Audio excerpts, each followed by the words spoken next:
بسم اللہ الرحمن الرحیم ان الحمد للہ نحمده ونستعینه ونستغفره ونؤمن به ونتوکل علیہ ونعوذ باللہ من شرور انفسنا ومن سیئات اعمالنا من يهده اللہ فلا مضل له ومن يضلل فلا هادی له ونشهد ان لا الہ الا اللہ وحدہ لا شریک له ونشهد ان محمدا عبدہ ورسولہ ارسلہ بالحق بشیرا ونذیرا اما بعد قال اللہ تعالی فی القرآن المجید اعوذ باللہ من الشیطان الرجیم بسم اللہ الرحمن الرحیم یا ایہا الذین آمنوا کتب علیکم الصیام کما کتب علی الذین من قبلکم لعلکم تتقون۔ معزز ناظرین کرام، اس سیریز میں آپ کا پھر سے خیر مقدم ہے۔ السلام علیکم ورحمۃ اللہ وبرکاتہ۔ پیارے ناظرین، میں آج کی نشست میں اسلام کے دو اہم رکن رمضان کے روزے اور اسی طرح حج بیت اللہ کے بارے میں ذکر کروں گا کہ رمضان کے روزے کی اہمیت کیا ہے، اس کو چھوڑنا کتنا بڑا گناہ ہے، حج بیت اللہ اسلام میں کیا حیثیت رکھتا ہے اور طاقت کے باوجود اس کو نہ کرنے والا کتنا بڑا مجرم قرار پائے گا۔ ناظرین کرام، آج کی نشست میں آپ سے گفتگو کروں گا سب سے پہلے اسلام کے ایک اہم رکن روزہ رمضان کے بارے میں۔ روزہ، جسے عربی زبان میں صوم کہا جاتا ہے، یہ روزہ اسلام کا ایک رکن ہے، ایک بنیاد ہے، ایک پلر ہے۔ بخاری مسلم کی وہ روایت میں پھر آپ کے سامنے دہراؤں گا جس میں نبی صلی اللہ علیہ وسلم نے فرمایا، بنی الاسلام علی خمس شہادت ان لا الہ الا اللہ وان محمد رسول اللہ واقام الصلاۃ وایتاء الزکاۃ والحج وصوم رمضان، متفق علیہ۔ کہ اسلام کی بنیاد 5 چیزوں پر ہے۔ نمبر 1، اس بات کی گواہی دینا کہ اللہ کے سوا کوئی معبود نہیں اور محمد صلی اللہ علیہ وسلم اللہ کے بندے اور اس کے رسول ہیں۔ نمبر 2، نماز قائم کرنا۔ نمبر 3، زکوٰۃ دینا۔ نمبر 4، حج کرنا۔ اور نمبر 5، روزے رکھنا رمضان کے۔ رمضان کا روزہ یہ ایک رکن اسلام ہے، جس کو ڈھانا گویا اسلام کے اسٹرکچر کو ڈھانا ہے۔ اس لیے آپ اندازہ کر سکتے ہیں کہ اگر آپ اس اسلام کے ایک بنیادی فریضے کو چھوڑ دیتے ہیں بغیر کسی عذر شرعی کے اور بغیر بیماری کے، تو آپ کس چیز کے، کس انعام کے یا کس سزا کے مستحق ہو سکتے ہیں۔ اس سلسلے میں جمہور علماء امت نے کہا ہے کہ اگر کوئی شخص اسلام کے 5 ارکان میں سے کسی ایک کو بھی عمداً، جانتے بوجھتے، شعوری طور پر چھوڑ دے، اسے اہمیت نہ دے، تو وہ کفر کے دائرے میں چلا جاتا ہے۔ دوسرے لفظوں میں وہ کافر ہو جاتا ہے۔ کیوں؟ اس لیے کہ اس نے رکن اسلام کا مذاق اڑایا اور اسے چھوڑ دیا، اسے اہمیت نہ دی، گویا اس نے اسلام کے ایک پلر کو گرا دیا۔ تو رمضان کا روزہ یہ بہت ہی اہم ہے اور بہت ہی خصوصیت کا حامل ہے۔ اس کی خصوصیت، جیسا کہ بخاری اور مسلم کی روایت میں حضرت ابو ہریرہ رضی اللہ تعالیٰ عنہ سے مروی ہے کہ نبی صلی اللہ علیہ وسلم نے فرمایا، ہر نیک عمل جو انسان کرتا ہے اس کا ثواب 7 سے لے کر 700 گنا تک ہے، لیکن نبی صلی اللہ علیہ وسلم نے فرمایا، لیکن روزہ ایک ایسی عبادت ہے جس کے بارے میں اللہ کہتا ہے، الصوم لی وانا اجزی بہ، کہ روزہ تو میرے لیے بندہ رکھتا ہے، اس لیے میں خود ہی اس کا اجر دوں گا، میں خود ہی اس کا ثواب دوں گا۔ اب آپ سامعین اندازہ کریں، ناظرین کرام آپ سوچیں کہ اللہ جس کو انعام دینا چاہے تو کون سا انعام ہوگا وہ؟ اس کے خزانے کس قدر وسیع ہیں، اللہ کے خزانے کتنے ہیں، وہ دیتا جا رہا ہے لیکن اس کے خزانے ختم ہونے کا نام نہیں لیتے۔ اب اللہ جس کو خود سے نوازنا چاہے تو وہ کتنا دے ڈالے، اس کا ہم اندازہ نہیں کر سکتے۔ چنانچہ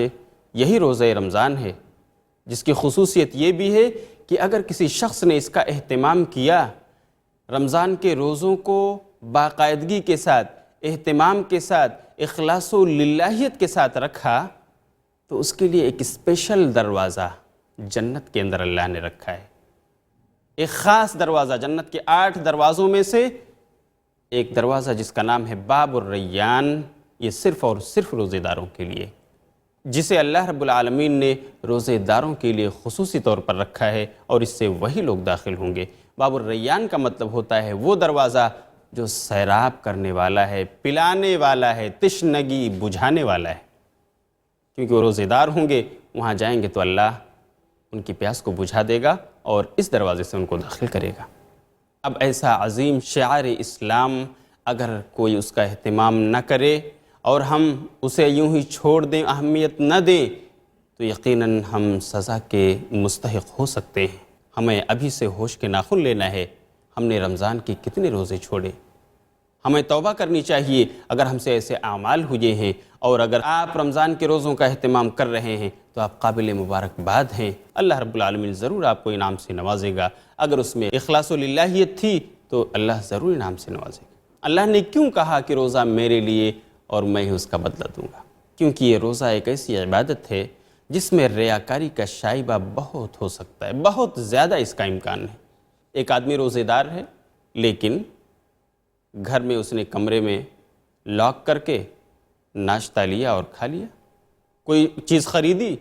اس نے اپنے بیگ میں چھپایا اور لے جا کر اپنے اس روم میں لاک لگا کر چپکے سے کھایا، کسی کو نہیں پتا، صرف کون جانتا ہے؟ اللہ رب العالمین، علام الغیوب، علیم بذات الصدور،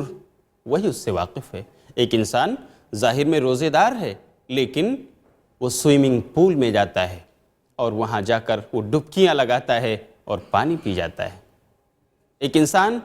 سمندر اور نہروں میں جا کر کے نہاتا ہے اور وہاں پر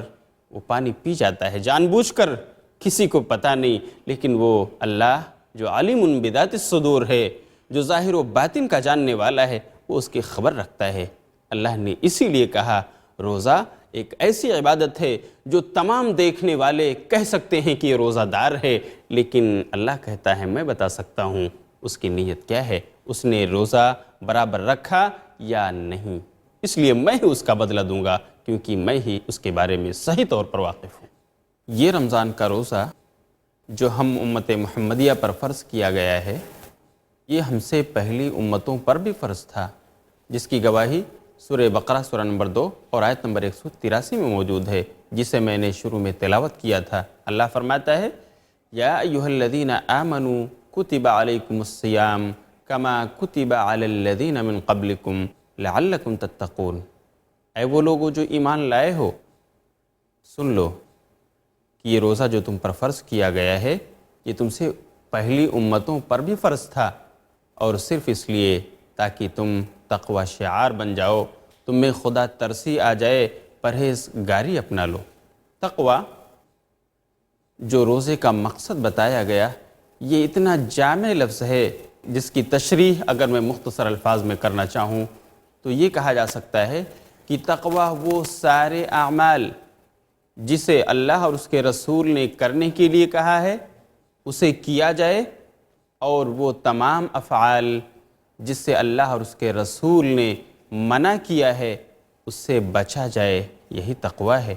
یہ روزہ جسے ہم رکھتے ہیں، جس کا اجر اللہ رب العالمین دے گا، اللہ کے رسول نے ایک حدیث میں اس کا انعام واضح بھی فرمایا ہے، جو حدیث امام بخاری اور امام مسلم دونوں نے نقل کیا ہے، یعنی یہ متفق علیہ روایت۔ نبی صلی اللہ علیہ وسلم اس حدیث میں فرماتے ہیں من صام رمضان ایمانا واحتسابا غفر له ما تقدم من ذنبه، کہ جو کوئی صاحب ایمان روزہ رکھے رمضان کا، ایمان رکھتے ہوئے، واحتسابا اور ثواب کی امید سے، تو غفر له ما تقدم من ذنبه، تو اس کے جو بھی گناہ اس سے پہلے وہ کر چکا ہے، گزرے ہوئے گناہوں کے لیے یہ کفارہ ہے، یعنی اس کے تمام گناہ جو وہ کر چکا ہے، گناہ صغیرہ، رمضان کے روزے اس کے لیے کفارہ ہیں، معاف کر دیا جائے گا اس بندے کو اس روزے کی وجہ سے اور اس کے طفیل۔ البتہ گناہ کبیرہ کا اگر وہ مرتکب ہوا ہے تو رمضان کے روزے اس کا کفارہ نہیں، بلکہ اسے توبہ کرنی ہوگی اور اللہ سے گڑ گڑانا ہوگا، تب اس کا وہ گناہ معاف ہو سکتا ہے۔ رمضان کا یہ روزہ جس کی یہ فضیلت اور اہمیت ہے اسلام میں، جو اسلام کا ایک نہایت عظیم رکن اور شعار اسلام ہے، اگر کوئی شخص اس کو جان بوجھ کر بغیر عذر شرعی اور بغیر بیماری کے چھوڑتا ہے تو اس کے اوپر اللہ اور اس کے رسول کی لعنت ہے، اس کے اوپر شریعت میں وعید سنائی گئی ہے لعنت کی۔ اور ایک مشہور حدیث جو ابن حبان میں بھی مروی ہے، اسی طرح الترغیب والترہیب میں بھی مروی ہے، اور علامہ البانی نے اسے صحیح قرار دیا ہے۔ یہ حدیث بہت مشہور ہے جو میں آپ کو سنانے جا رہا ہوں۔ اس حدیث میں یہ ہے کہ ایک بار نبی صلی اللہ علیہ وسلم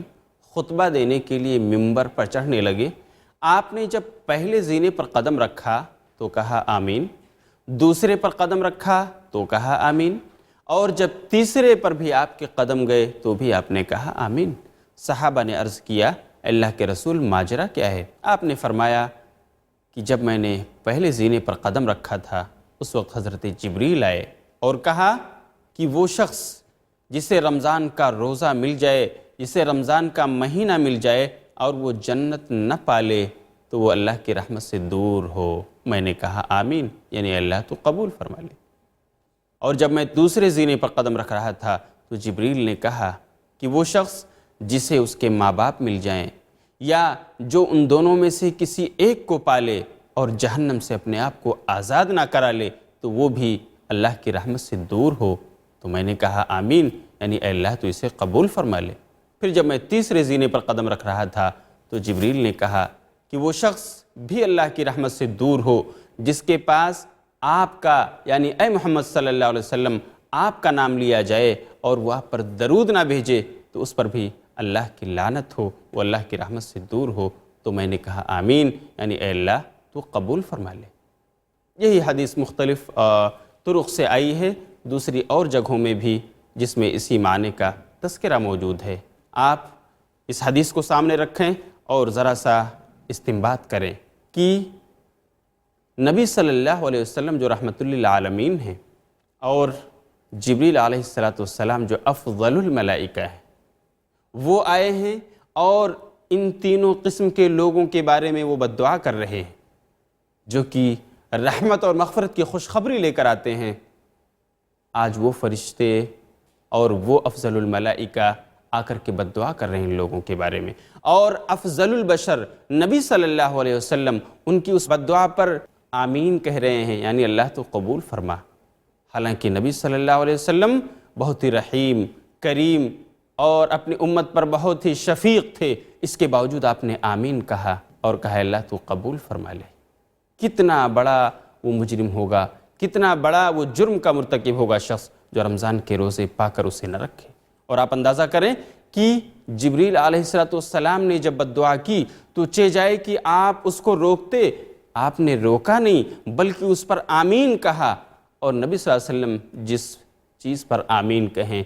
آپ سوچ سکتے ہیں کہ اللہ اسے قبول نہ کرے؟ اللہ ضرور قبول کرے گا۔ آپ اندازہ کیجئے کہ روزے کو پا کر نہ رکھنے والے کے لیے جبریل بد دعا کرتے ہیں اور نبی صلی اللہ علیہ وسلم اس پر آمین کہتے ہیں، اور اب دونوں کی اللہ کی بارگاہ میں سنی جائے گی یا نہیں۔ اس لیے ایسے ہر انسان کو جو رمضان کے روزوں کو پا کر عمدن چھوڑ دیتا ہے بغیر کسی عذر کے، اسے متنبہ ہو جانا چاہیے اور آج ہی اپنی اصلاح کر لینی چاہیے۔ ابھی تک آپ یہ سن رہے تھے کہ رمضان کے روزے نہ رکھنا ایک بڑا گناہ ہے، ایک بڑا جرم ہے۔ میں آپ کو اس نشست کے بقیہ حصوں میں یہ بتاؤں گا کہ حج بھی اسلام کا ایک اہم رکن ہے، اور جس پر حج فرض ہو چکا ہو اس کو چھوڑ دینا، اس کا یوں ہی حج کو نظر انداز کر دینا، یہ بھی گناہ کبیرہ میں سے ہے۔ اور جس پر حج فرض ہو جائے اسے چاہیے کہ جلد سے جلد اسے ادا کر لے، اس میں تاخیر نہ کرے۔ حج یہ عربی زبان کا لفظ ہے جس کے لغوی معنی ہے قصد و ارادہ کرنا، کہیں کا ارادہ کرنا، قصد کرنا۔ لیکن شریعت کی اصطلاح میں حج اس مخصوص عبادت کا نام ہے جو مخصوص مہینوں میں جنہیں حج کا مہینہ کہا جاتا ہے ان میں مکہ جا کر خانہ کعبہ کے طواف، صفا اور مروہ کے درمیان سعی، حلق اور تقصیر اور اسی طرح دیگر ارکان کے ساتھ ادا کرنے کا نام حج ہے۔ اس حج کی بابت اللہ رب العالمین نے سورہ آل عمران سورت نمبر 3 اور آیت نمبر 97 میں ارشاد فرمایا ہے کہ حج کرنا بندوں پر اللہ کا حق ہے۔ وَلِلَّهِ عَلَى النَّاسِ حِجُّ الْبَيْتِ مَنِ اسْتَطَاعَ إِلَيْهِ سَبِيلًا، اور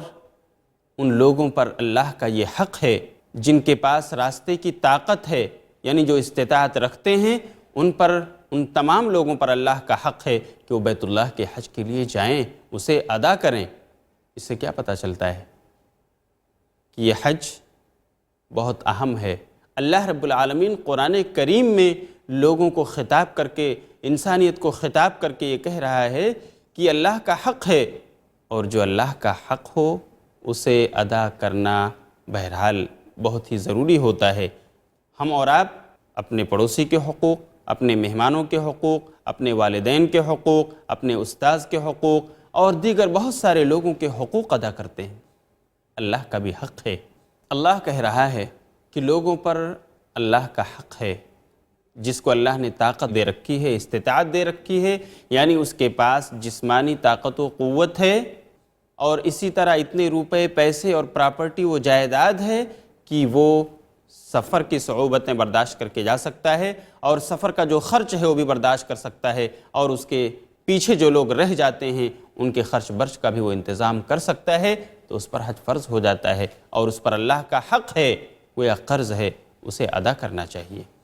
تو یہ حج ارکان اسلام میں سے ہے، اور خود اللہ اس کی تاکید فرما رہا ہے۔ اس لیے ہم مسلمانوں کو چاہیے کہ جس پر حج فرض ہو جائے اسے جتنا جلدی ہو سکے ہم ادا کر لیں۔ حج کس پر فرض ہوتا ہے؟ حج کا یہ فریضہ ہر اس انسان پر عائد ہوتا ہے، ہر اس انسان پر لاگو ہوتا ہے جس کو اللہ رب العالمین نے اتنی جائیداد اور پراپرٹی دے رکھی ہو کہ وہ ٹکٹ لے سکے، یعنی سفر کا خرچ برداشت کر سکے، اور وہاں جتنے دن رہنے ہیں ایام حج میں ان کا وہ خرچ، اپنے کھانے پینے کا خرچ برداشت کر سکے۔ اسی طرح اپنے پیچھے جن لوگوں کو، جن بچوں کو وہ چھوڑ کر جا رہا ہے اپنی فیملی کے، ان کے بھی خرچ میں کوئی کمی اور تکلیف نہ ہو۔ اسی طرح وہ انسان جسمانی طور پر طاقت و قوت رکھتا ہو کہ وہ اس کے یعنی حج کے ارکان کو اچھی طرح ادا کر سکے، تو ایسے تمام انسان پر حج فرض ہے۔ البتہ عورت کے لیے ایک کنڈیشن ایکسٹرا طور پر لگائی جاتی ہے، ایک زائد شرط یہ ہے کہ عورت کتنی بھی مالدار کیوں نہ ہو، کتنی ہی پراپرٹی اور جائیداد والی کیوں نہ ہو، کتنی ہی تندرست و توانا کیوں نہ ہو، لیکن جب تک اس کے ساتھ اس کا کوئی محرم نہ ہو اس پر حج فرض نہیں، یا کم سے کم اس کے لیے کوئی رفقہ مأمونہ نہ ہو، یعنی ایسے لوگوں کا ساتھ اسے نہ مل سکے جن کی رفاقت میں اسے امن و امان ہو، اور شریعت نے جس کو مصالح مرسلہ میں رکھا ہے اگر نہ ہو تو عورت پر حج فرض نہیں ہے، جب تک کہ اس کے ساتھ کوئی محافظ، کوئی نگراں، کوئی محرم نہ اسے مل جائے۔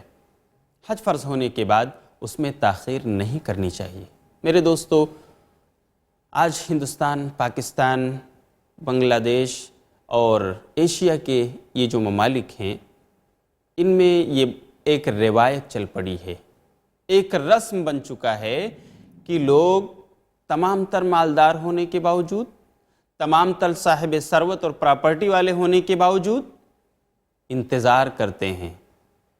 کہ ابھی تو ہماری شادی ہوئی، نئی نویلی میری دلہن آئی ہے، ابھی میں حج کرنے جاؤں گا، آنے کے بعد پتہ نہیں کیا کیا کرتا ہوں، تو ابھی نہیں، جب میرے بال پک جائیں گے، پکنے لگیں گے، میری داڑھی سفید ہونے لگے گی، تب میں جاؤں گا حج کرنے۔ ہمارے ہندوستان اور پاکستان اور ایشیا کے ان ممالک میں جو چل رہی ہے یہ روایت غیر اسلامی ہے۔ جوانی کی عبادت اللہ کو بہت محبوب ہے، آدمی نماز پڑھے، روزے رکھے، اور اللہ رب العالمین بطور خاص جوانی کا حساب لے گا کہ ہم نے تم کو قوت و توانائی عطا فرمائی تھی، طاقت دی تھی، اس کا استعمال کیا ہوا، نمازیں پڑھی یا نہیں، تم نے شباب میں اپنی جوانی کے اندر حج بیت اللہ کیا یا نہیں، تم نے زکوٰۃ ادا کیے یا نہیں، تم نے میرے راستے میں جہاد و قتال کیا یا نہیں جو تم پر فرض ہو چکا تھا۔ ہم اللہ کو کیا جواب دیں گے؟ اس لیے میرے دوستو،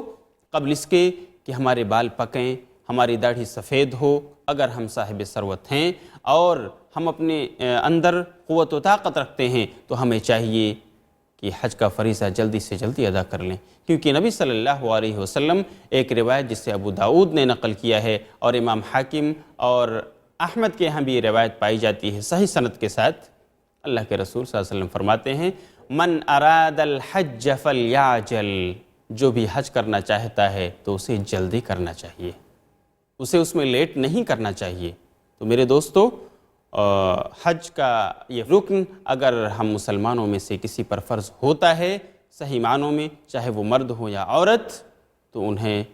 جلدی سے جلدی حج کر لینا چاہیے، کیونکہ اس عمر کا کیا بھروسہ، اس زندگی کا کیا بھروسہ۔ میں آپ کو ایک اثر سناؤں، ایک اثر یعنی صحابی کی بات۔ حضرت عمر بن خطاب رضی اللہ تعالیٰ عنہ کا زمانہ ہے، یہ روایت بیہقی میں ہے، صحیح طریق سے امام بیہقی نے اس کو نقل کیا ہے، حضرت عمر بن خطاب رضی اللہ تعالیٰ عنہ کا اثر۔ وہ کہتے ہیں کہ ایک بار میں نے چاہا کہ میں آبادی کی طرف لوگوں کو بھیجوں، جا کر سروے کریں کہ وہ لوگ جن پر حج فرض ہو چکا ہے انہوں نے اسے ادا کیا یا نہیں، اور سروے کی رپورٹ ملنے کے بعد میں ان تمام لوگوں پر ٹیکس لگا دوں، جزیہ لگا دوں جن لوگوں نے اب تک حج نہیں کیا، حالانکہ حج ان پر فرض ہو گیا ہے۔ بیہقی ہی کے الفاظ میں ہے کہ حضرت عمر نے یہ بھی کہا کوئی فرق نہیں پڑتا وہ شخص یہودی بن کر مرے یا نصرانی بن کر مرے، جس پر حج فرض ہو چکا ہے اور وہ اسے نہیں ادا کر رہا، تو چاہے وہ نصرانی بن کر مرے یا یہودیت کی حالت میں اس کی موت آئے، کوئی فرق نہیں پڑتا۔ یہ حضرت عمر رضی اللہ تعالیٰ عنہ کا اثر ہے، انہوں نے اپنے زمانے میں اپنی خلافت کے وقت یہ ارادہ کیا تھا کہ لوگوں کو بھیجیں اور یہ رپورٹ حاصل کریں۔ میرے دوستو، اس سے آپ اندازہ لگا سکتے ہیں کہ حج کتنا اہم رکن ہے اور اس میں سستی ہمارے لیے کس قدر ہلاکت خیز ہے۔ ہم سب کو چاہیے کہ حج فرض ہو جانے کے بعد جتنا جلدی ہو سکے اسے ادا کریں، ورنہ آئے دن ایکسیڈنٹس ہوا کرتے ہیں، حادثات ہوا کرتے ہیں۔ نوجوان شادی ہوئی اور بائک پر بیٹھ کر نکلا، راستے میں حادثہ ہو گیا، موت آ گئی۔ انتظار تھا کہ بال پکیں گے، داڑھی پکے گی اور تب حج کے لیے جائیں گے۔ میرے دوستو، حادثات بتا کر نہیں آتے، اس لیے ہمیں اس کا انتظار نہیں کرنا چاہیے۔ ہم